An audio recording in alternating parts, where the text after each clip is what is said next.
분들도 계시고 또 부모님을 만나기 위해서 오신 아들도 있고, 우리 저기 보니까 김미성 집사님 잘생긴 아들이 왔는데 우리 아들 잠깐 좀 일어나서 인사 좀 하십시오. 예, 멀리서 왔습니다. 환영합니다.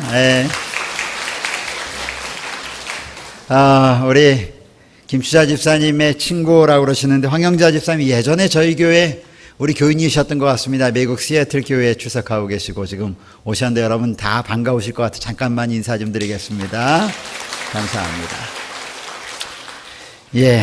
우리 오신 손님도 환영하고 또 이전에 오신 우리 모든 성도님들 진심으로 환영합니다. 오늘 특별히 아름다운 찬양으로 하나님께 영광을 돌려주신 우리 지휘자 신홍철 집사님, 그리고 우리 반주자, 그리고 우리 모든 찬양대원들에게 진심으로 감사드립니다. 제가 찬양을 드리면서 시편 42편에 있는 말씀, 이 말씀을 기초로 해서 귀한 찬양을 올려주셨는데, 제가 42편의 말씀을 여러 번 지금 읽었습니다. 하나님이여 사슴이 시냇물을 찾기에 갈급한 같이 내 영혼이 주를 찾기에 갈급하나이다.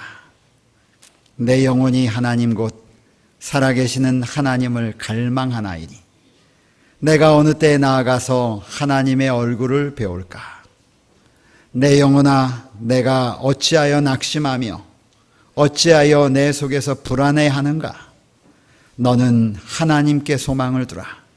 그가 나타나 도우심으로 말미암아 내가 여전히 찬송하리로다. 이 말씀을 계속 반복합니다. 내 영혼아, 내가 어찌하여 낙심하며 어찌하여 내 속에서 불안해하는가? 너는 하나님께 소망을 두라. 하나님께 소망을 두라. 오늘 올려진 이 아름다운 찬양처럼 우리의 소망을 하나님께 두는 귀한 안식일이 되기를 주님의 이름으로 축복합니다. 매 안식일마다 꽃이 참 아름답습니다. 그렇죠? 여러분, 이 아름다운 꽃으로 하나님의 성전을 아름답게 꾸며주신 우리 집사님 또한 감사드립니다. 우리는 지난 2주 동안 동일한 제목으로 동일한 성경절을 가지고 제가 여러분에게 말씀을 드렸습니다. 말씀의 제목은 열매 맺는 비결이었습니다. 왜 제가 2주 동안이나 열매 맺는 비결에 대하여 이렇게 강조하는가? 그것은 중요하기 때문에 그렇습니다. 그리스도 안에서 하나님이 우리 하나님을 섬기는 백성들에게 원하시는 것이 무엇일까?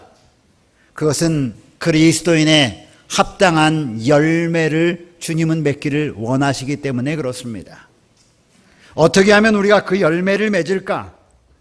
지난 5월 14일에 저는 여러분에게 하나님의 백성으로서 하나님이 원하시는 합당한 열매를 맺기 위한 비결에 대하여 말씀드렸습니다.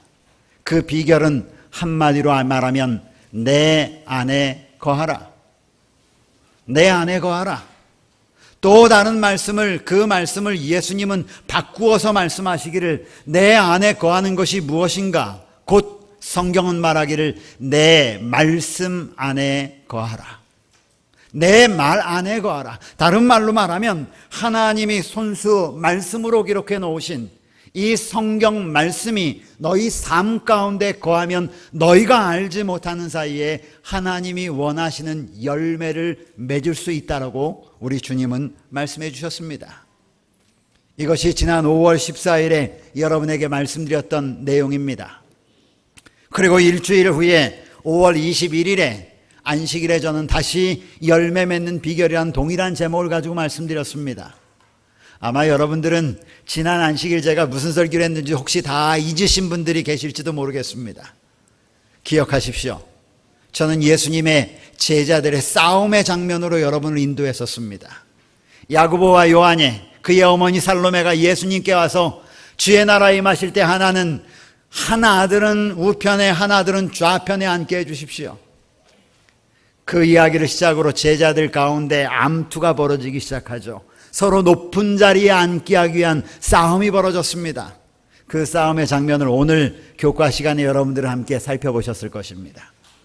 그런데 그렇게 싸움을 하던 제자들이 예수님이 부활 승천하시고 난 후에 완전히 바뀌어진 모습을 보았습니다. 어떻게 바뀌어졌는가? 성경의 원리는 처음부터 끝까지 동일합니다. 내 안에 거하라. 그리하면 너희가 변화되리라 라고 하는 것이죠. 그런데 우리는 사도 베드로가 성전에 올라가다가 안진뱅이가 성전에서 구걸하던 사람, 일어나지 못하던 그 안진뱅이가 베드로와 요한을 바라보면서 그에게 무엇을 얻을까 바라보면서 쳐다보는 눈길에 대하여 제가 설명을 드렸습니다. 그때 베드로가 실망할 만한 이야기를 그 거린에게 합니다. 금과 은은 내게 없거니와.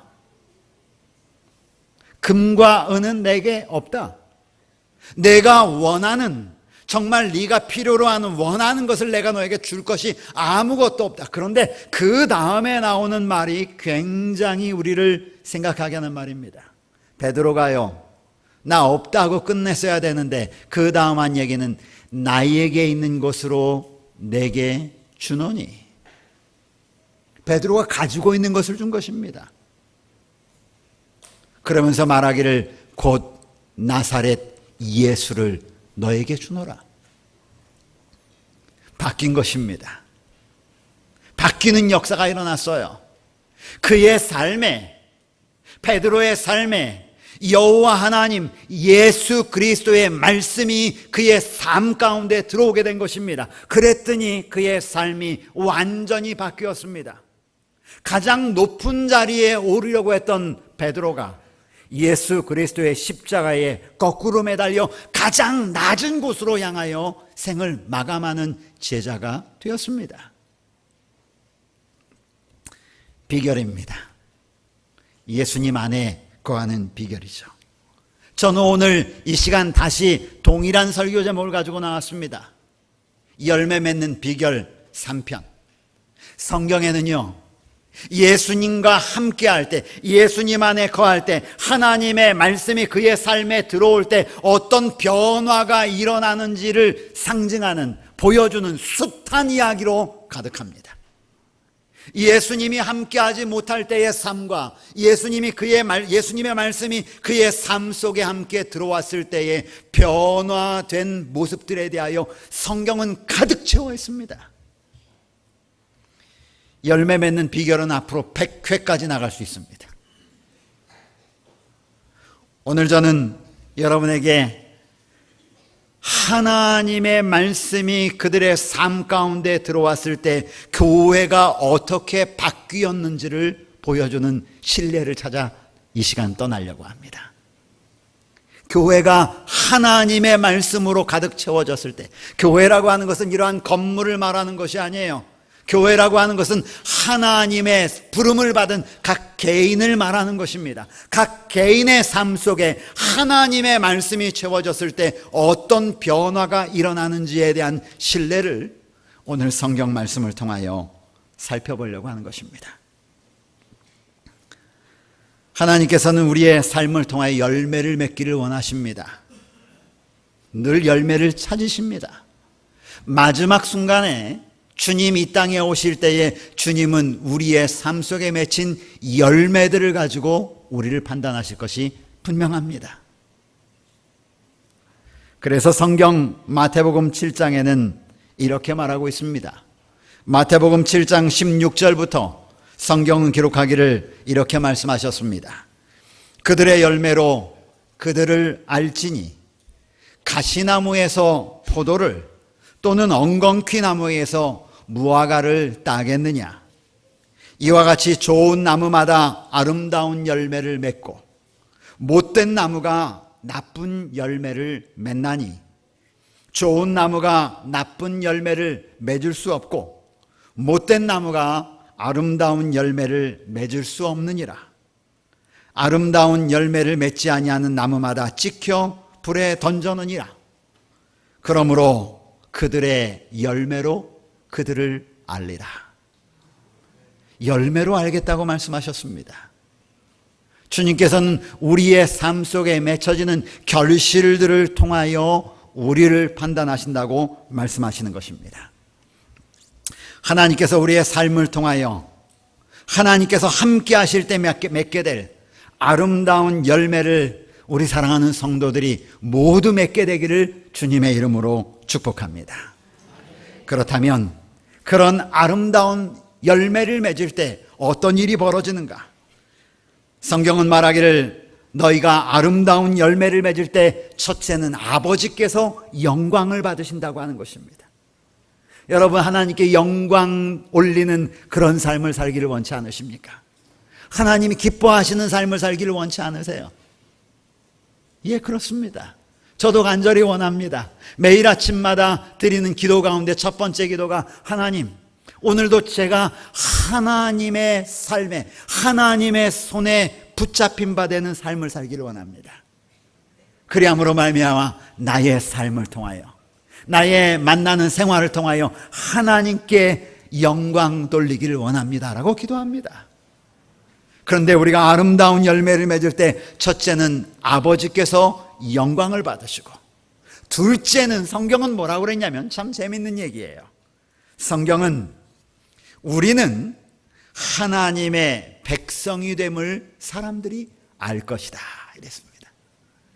얘기하지 않아도, 나 하나님의 백성이다라고 이야기하지 않아도 세상 사람들이 우리가 아름다운 열매를 맺힐 때에 아하, 저 사람은 하나님의 백성이구나 라는 것을 사람들이 알게 될 것이라고 말합니다. 그래서 요한복음 15장 8절은 말하기를 너희가 과실을 많이 맺으면 내 아버지께서 영광을 받으실 것이요 너희가 내 제자가 되리라고 성경은 기록하고 있습니다. 구약 성경은 우리의 생애 가운데서 아름다운 열매를 맺는 사람을 일컬어 복 있는 사람이다 라고 시편 1편에 그렇게 기록했습니다.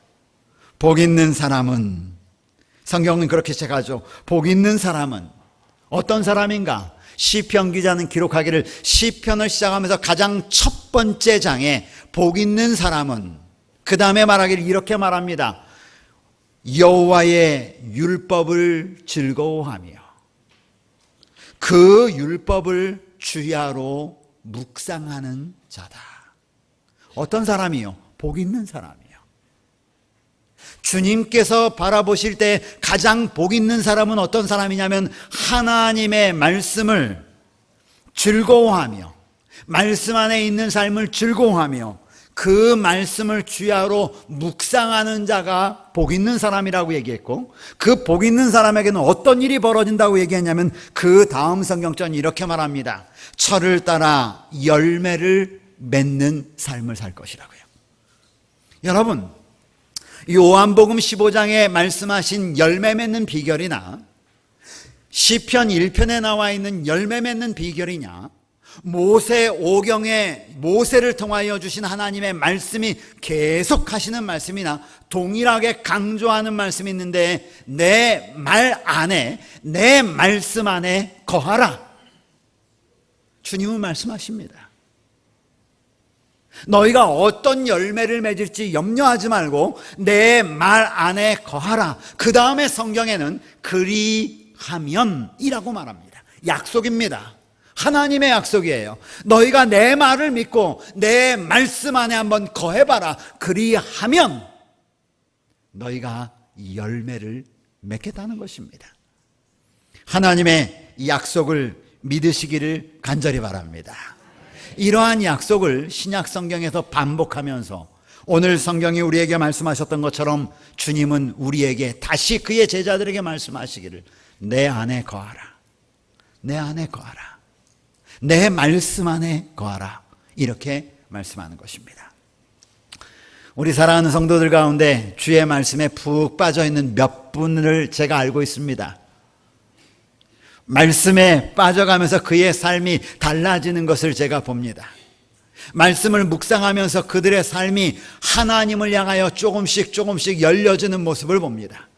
여러분, 이것은 세계적인 추세입니다. 우리 한국 교회에서도 제가 연합회에 있을 때 전국을 다니면서 만난 성도들 가운데 삶이 변화하게 된 간증을 들었는데 그 변화하게 된 간증의 주요한 요인이 무엇이었냐면 여호와의 말씀이었습니다. 하나님의 말씀은 하나도 틀리지 않습니다. 그 동일한 말씀을 오늘 우리에게 말씀하고 있습니다. 저는 이제 여러분에게 샘플을 하나 보여드리려고 합니다. 누가복음 24장에 보면 여러분 안 찾으셔도 괜찮습니다. 제 이야기만 드십시오. 24장 50절로부터 53절에 보면 무슨 이야기가 나오냐면 예수님이 승천하시고 난 다음에 이야기를 성경은 기록해 놓고 있습니다. 이렇게 말씀하십니다. 24장 50절부터 예수께서 그들을 데리고 베다니 앞까지 나가사 손을 들어 그들에게 축복하시더니 축복하실 때 그들을 떠나 하늘로 올려지셨다. 그리고 그들이 예루살렘으로 돌아가서 성전에서 하나님을 찬송하였다. 여러분, 예수님과 함께 있던 제자들 3년 반이라고 하는 짧은 시간입니다. 정말 짧은 시간이었죠. 그리고 예수님과 함께 하늘의 나라, 하늘 왕국을 확장해가는 삶을 함께 살았습니다. 그런데 3년 반이라고 하는 시간을 살았음에도 불구하고 때때로 주님께서는 계속해서 뭘 말씀하시냐면 내가 죽어야 돼, 내가 죽어야 돼, 내가 죽어야 된다라고 하는 말씀만 계속 반복해서 하시는 것입니다. 그때까지만 해도 그 의미를 잘 백성들은, 예수님의 제자들은 알지 못했습니다. 그런데 예수님이 말씀하셨던 것처럼 그분이 십자가에 달려 돌아가시고 십자가에 달려 돌아가시자마자 제자들은 깊은 실망과 좌절 가운데 빠졌습니다. 여러분, 엠마오로 가는 두 제자의 이야기 잘 아시죠? 예루살렘에 올라가서 유월절에 무슨 큰일이 있을까 하고 갔는데 그 유월절에 예수님이 십자가에 달려 돌아가신 것입니다. 메시아가 탄생할 줄 알았는데, 그토록 이스라엘 백성들이 오랫동안 기다렸던 이스라엘의 왕이 탄생할 줄 알았는데 실망, 왕이 아니라 십자가에 폭도로 달려 죽는 예수님의 모습을 보았죠. 그리고 처참하게 실망하여 엠마오라고 하는 곳으로 그들이 향하여 돌아갑니다. 그것이 제자들의 모습이었어요. 예수님의 12제자는 어떠했습니까? 베드로가 주동이 되어서 야, 물고기나 잡으러 가자 우리. 이전에 예수님과 했던 약속들은 다 잊어버리고 물고기나 잡으러 가자. 그러고 간 것입니다. 그리고 그곳에서 예수님을 만납니다. 다시 뜨거워졌겠죠. 그리고 예수님과 여러 이야기를 나누고 베드로의 그 모습을 회복시키기 위하여 내 양을 치라, 내 양을 먹이라, 내 양을 치라는 약속을 주십니다. 그리고 제자들이 보는 앞에서 하늘로 예수님이 조금씩 멀어지시는 것입니다. 여러분, 제자들의 느낌이 어떠했을까요? 생각을 한번 해보십시오. 몇 해 전에 제가 저희 부모님 두 분을 모시고, 이분이 이제 먼 여행을 하시기에 굉장히 연세가 많이 드셨습니다. 80이 훨씬 넘으셨으니까요. 그리고 미국을 다녀오신 분들은 잘 아시지만 미국까지 가는 여정이 얼마나 어렵습니까? 그 비행기 좁은 데서 좋은 칸도 아니고 그렇잖아요. 그 일반석에 앉아가지고 가는 그 길이 얼마나 힘들고 어렵습니까? 그것까지 갔습니다. 가는 것만도 어려운데 미국 가서 가장 어려운 게 뭐냐면 우리 어르신들이 말이 통하십니까? 길을 아십니까? 가장 어려운 게 뭐냐면 집안에 갇혀 사는 것입니다. 가족들이 있는데 미국 생활이라고 하는 것이 이 가족들이 날마다 뭐 하러 갑니까? 돈 벌러 가요. 이건 뭐 아이들도 다 차가지고 싱 떠나고 아들, 딸도 다 싱 떠나고 미국이란 사회가 휴가를 내지 않으면 부모들과 같이 있을 수 없어요.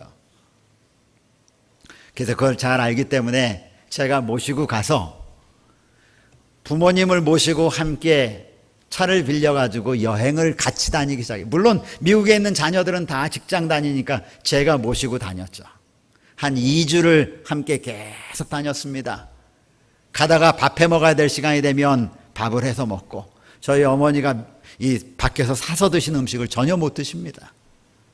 그래서 밥솥을 하나 가지고 다니면서 항상 밥을 해 먹었어요. 김치를 가지고 다니고 한국 음식을 가지고 다니고, 이게 한국 어르신들이에요. 그래가지고 다녔습니다. 매번 다니다가 2주가 다 돼서 집에 딱 돌아오고 난 다음에 저는 한국으로 돌아와야 하고 저희 어머니 아버님은 남게 되셨어요.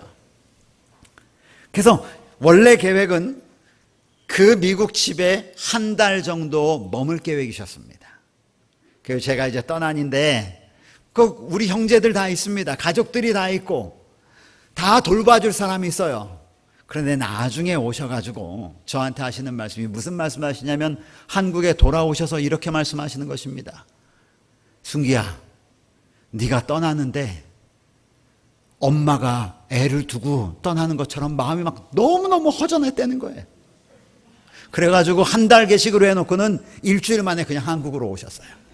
못 견디시겠다는 것입니다. 아마 이런 마음이었을 것입니다. 의지하고 기대고 도움을 받고 힘이 되었는데 갑자기 예수님이 하늘로 올라가 버리시는 거죠. 어떻게 그들이 살아날 수 있었을까? 오늘 그 말씀을 드리려고 하는 것입니다. 제자들의 모습이에요. 그 황망한 시간에, 그 어려운 시간에, 그 힘든 시간에, 그 의지할 것 없는 시간에 제자들이 어떻게 견딜 수 있었을까? 사도행전 1장 4절에는 이렇게 기록하고 있습니다. 예수님이 승천하시고 난 후에 기록에 대하여 이렇게 말합니다. 사도가 같이 모이사 저희에게 분부하여 가라사대 예루살렘을 떠나지 말고 내게 들은 바 아버지의 약속하신 것을 기다리라. 14절은 그 기다림의 모습에 대하여 이렇게 기록했습니다. 여자들과 예수의 모친 마리아와 예수의 아우들로 더불어 마음을 같이하여 전혀 기도하고 힘쓰니라. 예수님이 승천하시고 난 다음에 예수님의 제자들은 예수님의 명령을 따라서 예루살렘의 다락방에 모였습니다. 그리고 그곳에 함께 둘러앉았습니다. 무엇을 했을까? 그곳에서 무엇을 했을까?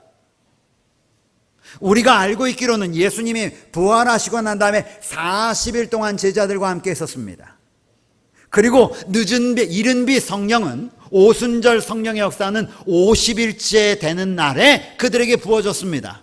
그럼 40일 동안 함께 있었고 오순절까지는 10일 정도의 여유가 있었다고 하는 것은 예수님의 제자들이 10일 동안 함께 모여 있었다는 것입니다. 그곳에서 제자들이 한 일은 무엇이었을까 하는 것입니다. 성경은 거기에 대하여 자세히 말하고 있지는 않습니다. 그들이 그저 예수의 모친 마리아와 예수의 아우들과 제자들이 함께 모여 기도에 힘썼다고 말하고 있습니다. 그러면 10일 동안 그들은 기도만 했을까? 여기에 대하여 사도행전은 조금 더 아주 자세하게 이렇게 이야기했습니다. 잘 들어보십시오. 그들은 하나님께 가까이, 조금 더 가까이 매일 나아갔으며 이러한 생활을 통하여 그들은 그리스도와 밀접한 관계를 갖기 시작하였다. 굉장히 중요한 이야기입니다. 여러분 생각을 해보십시오. 예수님의 부활로 말미암아 승천으로 말미암아 허탈해 있던 제자들이 10일 이후에 어떻게 그 놀라운 일들이 벌어질 수 있었을까?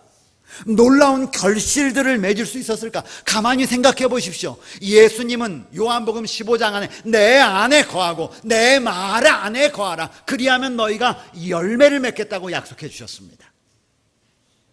시편 기자는 말하기를 복 있는 사람은 여호와의 율법을 즐거워하며 그 율법을 주야로 묵상하는 자인데 그 묵상하는 자들은 어떻게 되냐? 시냇가에 심은 나무가 시절을 쫓아 과실을 맺으며 열매를 맺은 것 같다고 이야기했습니다.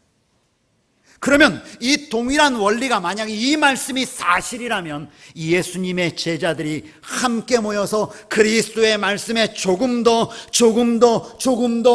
가까이 가서 그야말로 성경이 말한 것처럼 예수를 알기 시작했다면 그들의 삶은, 그들이 맺는 열매들은 성경이 말한 것처럼 풍성한 과실을 맺어야 맞는 것 아니겠습니까? 사도행적 37쪽에는 그들은 하나님께 더 가까이 나아갔으며, 어떻게 하는 게 하나님께 나아가는 걸까? 어떻게 하는 것이 눈에 보이지 않는 하나님께 나아가는 걸까? 여러분, 예수님은 이 성경이 곧 나에 대하여 증거하는 것이라고 말씀하셨습니다. 제자들은 분명히 하나님께 가까이 나아가기 위하여 말씀을 묵상했던 것입니다. 말씀으로 돌아간 것이죠. 말씀을 살피기 시작했습니다. 예언을 살피기 시작했고 메시아에 대한 약속들을 살피기 시작했습니다. 사도행적은 그 사실을 기록하고 있습니다. 이러한 생활을 통하여 그들이 한 것은 그리스도와 밀접한 교제를 맺게 되었다. 예수님을 알게 된 것이죠. 개인적으로 예수님을 경험하게 된 것이에요. 여러분, 이렇게 됐을 때의 역사가 일어나는 것입니다. 예수님을 알았을 때의 역사가 일어나요. 어제 저희 아내가 저한테, 여보, 나 맛있는 거 먹고 싶어. 항상 먹는 것만 얘기 많이 하죠. 그렇죠? 뭐 먹고 싶어? 국수 먹을까? 밥 먹을까? 우리 교인들 국수 좋아하잖아요. 그렇죠? 하나, 둘, 셋 하면 얘기하자. 나하고 둘이 맞으면 글로 가자. 하나, 둘, 셋, 밥. 밥을 먹기로 하기로 했습니다. 어디 갈까? 어디 가자고 그랬겠습니까? 아는 데 가자고 그랬겠어요? 모르는 데 가자고 그랬겠어요? 그렇죠. 가본 데 가자고 그랬겠죠. 그래서 요 근처에 어디를 갔다 왔어요. 아니까 이야기하는 것입니다. 그리스도와 밀접한 관계를 경험해 본 사람이 그리스도를 이야기할 수 있는 것입니다. 그런데 예수님의 제자들에게 그런 일이 벌어졌어요. 가까이 가서 이전에 몰랐던 예수님을 만나기 시작한 것입니다. 경험하기 시작했어요. 그랬더니 말하게 된 것입니다. 그 말하는 능력을 더하게 하기 위하여 하나님께서 선물로 주신 것이 있는데 그것이 성령이에요. 여러분, 성령은 아무에게나 내리는 것이 아니에요. 성령은 그리스도를 개인적으로 경험한 자가 그리스도를 전하고 싶은데, 내가 만난 그 예수님을, 내가 만난 그 경험한 예수님을 이야기하고 싶은데 내 입은 너무 둔해. 하나님, 어떻게 이야기할지 몰라. 그렇게 갈급하는 자들에게, 그래, 너 입을 열어줄게. 그럴 때 부어주는 것이 뭐예요? 성령이에요. 여러분, 성령은 아무 때나 주어지는 것이 아니에요. 모세가 신명기 6장 6절에 오늘 내가 내게 명하는 이 말씀을 너는 내 마음에 새기고 이스라엘 백성들에게 말합니다. 신명기 29장 9절에 그런즉 너희는 이 언약의 말씀을 지켜 행하라. 그리하면 너희가 하는 모든 일이 형통하리라. 여러분, 다 약속이에요. 너희가 내 안에 거하라. 그리하면 열매를 맺을 것이다. 내가 너에게 말한 언약의 말씀을 지켜 그 말씀 가운데 행하봐라. 그리하면 모든 일이 형통하게 되리라. 여호수아에게 동일한 말씀합니다. 오직 강하고 담대하여 좌로나 우로나 치우치지 말아라. 율법 가운데 머물러라. 그리하면 형통하리라. 성경의 약속이에요. 말씀이 너희 가운데 임하고 그 말씀대로 순종하면 너희가 형통하게 되겠다고요. 여러분, 이렇게 예수님의 제자들이, 예수님이 승천하시고 난 다음에 그들이 모여서 말씀 가운데 사로잡히기 시작했습니다. 말씀 속에 조금 더 가까이 나가기 시작했어요. 말씀의 사람이 되기 시작했습니다. 그렇다면 이제 열매 맺을 차례 아니겠습니까? 사도행전을 보십시오. 2장 41절에 그 말을 받은 사람들은 침례를 받음에 이날의 신도의 수가 3,000이 더하였다. 사도행전 2장 47절에 하나님을 찬미하며 온 백성의 칭송을 받으니 주께서 구원받는 사람을 날마게 더하게 하셨다. 사도행전 4장 4절 말씀을 들은 사람 중에 믿는 자가 많으니 남자의 숫자가 약 5,000명이나 되었다. 사도행전 5장 14절, 믿고 주께로 나오는 자가 더 많으니 남녀의 큰 무리가 나왔다. 사도행전 6장 7절, 하나님의 말씀이 점점 왕성하여 예루살렘에 있는 제자의 수가 심히 많아졌다. 여러분, 그들이 예수 그리스도의 말씀 가운데 거하고 예수님을 만나고 나니까 열매들이, 자기들이 노력하지 않았는데도 불구하고 열매들이 맺혀 나가게 되는 것입니다. 저는 오늘 우리 교문익교회 성도들이 이러한 경험이 있게 되기를 주님의 이름으로 축복합니다. 주님을 말씀을 통하여 만나셔야 합니다. 매일매일마다 예수님의 말씀이 내 속에, 나의 마음에 새겨져야 합니다. 그러면 주님은 우리의 삶 속에 주님께서 원하시는 합당한 열매를 맺게 되실 것입니다. 또 다른 하나의 이야기가 있습니다. 사도행전 19장에 나오는 이야기입니다. 사도행전 19장은 사도 바울의 이야기입니다. 사도 바울이 에베소라고 하는 곳에 전도하러 갔습니다. 여러분, 에베소라고 하는 곳은요, 이방신이 가득한 곳입니다. 그곳에 가서 전도합니다. 매일마다 전도하는데 사도 바울은 전도하는 패턴이 있어요. 항상 동일한 패턴대로 합니다. 그가 가장 먼저 찾는 사람은 누구냐면 자기 동족이에요. 유대인들입니다. 모르는 사람에게 절대로 가지 않습니다. 아는 사람에게 가는 것입니다. 평소에 잘 알고 있던, 그리고 뭔가 공통 관심사가 있는 사람에게 사도 바울은 항상 갑니다. 유대인들이 만나려면 어디로 가면 되는가? 각 지역에 있는 회당에 가면 되는 것입니다. 거긴 항상 유대인들이 오니까요. 어느 날에 올까요? 안식일에. 그래서 사도 바울도 안식일에 에베소에 있는 유대인의 회당에 가는 것입니다. 그리고 그곳에서 유대인의 회당에는, 저도 유대인의 회당에 가봤어요. 우리처럼 이런 예배가 없습니다. 그들은 계속 모세오경을 함께 소리내어서 읽습니다. 읽다가 한 사람이 간증할 거 있으면 나와서 또 간증하고, 또 읽고 간증하고, 또 읽고 간증하고, 이렇게 예배를 드리더라고요. 근데 그 시간에 사도 바울이 딱 쓴 것입니다. 내가 너에게 할 얘기가 있다고 복음을 전하기 시작하는 것입니다. 전도하기 시작하는 거예요. 이렇게 3개월 정도를 했습니다. 몇 개월 했다고요? 3개월. 그랬더니 이 에베소에 있는 유대인들이 두 무리로 나눠지기 시작했어요. 한 무리는 바울을 좋아하는 무리와 기별을, 또 한 무리는 바울의 기별을 반대하는 무리로 나눠지기 시작했습니다. 이게 사도행전 19장에 나오는 이야기예요. 그래서 사도 바울이 어떻게 하냐면 그 자기의 기별을 좋아하는 사람들만 데리고 가서 다른 곳으로 데리고 가는 것입니다. 그게 뭐냐면 유명한 두란노 서원이에요. 두란노 서원. 그 두란노라고 하는 곳에 서원에 가서 그들만 데리고 2년 동안을 함께 생활합니다. 몇 년을 함께 생활했다고요? 2년. 여러분, 성경 한번, 이 성경처럼 보셔야 돼요. 사도행전 19장에 있는 말씀 다 같이 펴보십시오. 사도행전 19장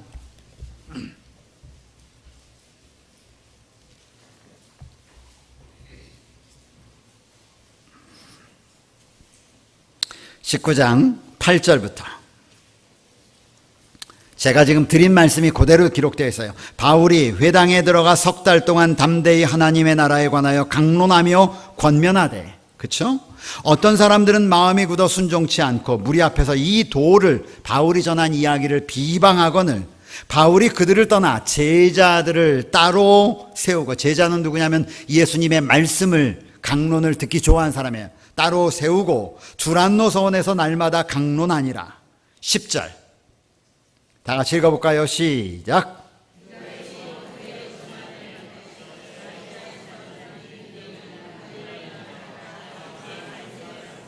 몇 해 동안? 몇 해 동안이요? 2해 동안 뭐 했다는 것입니까? 뭐 했다는 거예요? 2해 동안 뭘 말씀을 듣긴 뭘 말씀을 들어요? 2해 동안 어디에 있었어요? 두란노에서. 누가? 바울뿐 아니라 바울의 기별을 듣던 사람들이 2해 동안 이같이 하니라고 하는 말씀은 2해 동안 그들이 말씀을 보는 법을 배워갔어요. 2해 동안 예수님 안에 거하는 것이 무엇인지를 경험한 것입니다. 그랬더니 그 다음 성경절 잘 보십시오. 그냥 넘기기 쉬워요. 2해 동안 이같이 하니 어디에 사는?